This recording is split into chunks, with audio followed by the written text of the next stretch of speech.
Melissa, thanks for having me out. Beautiful morning. You gotta love it.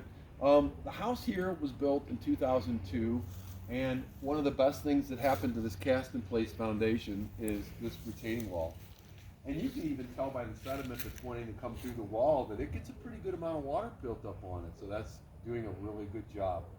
You ever see it wanting to come over the top, we probably ought to talk about doing something on the other side of that.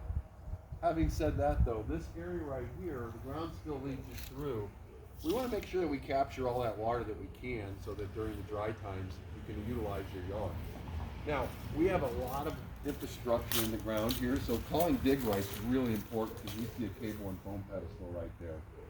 Having said that though, what a wonderful opportunity to sweep this water around both sides of the house. We'll stop them in dry wells. What's a dry well? Big hole in the ground with rock in it, grass on top. But you know those pop-ups that never pop up? Well, we don't put those on. We put little grates on. So it'll look like you have a drain there, but really it just lets the water out when it's super full in the proper areas.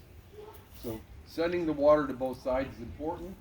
Again, underground electric, phone, cable, so getting the ground marked is important because this downspout needs to be buried in PVC alongside of it, as well as the one that would be on the other side.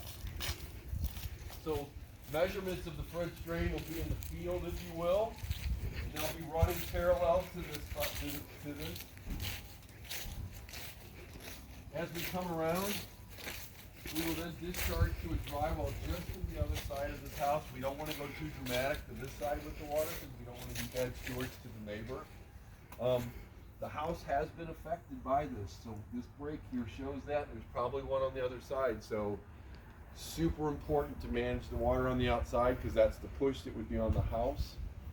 And while we're here, we'll go ahead and fill this in with some dirt so that we have proper pitch away. We want to make sure that everything pitches away from the house, so as much soil as you can get in without touching, obviously, the bottom of those bays is important. So next step will be for us to send a drawing and an explanation of how to handle this water. Thanks for having us out. Stephen from Waterproof Solutions.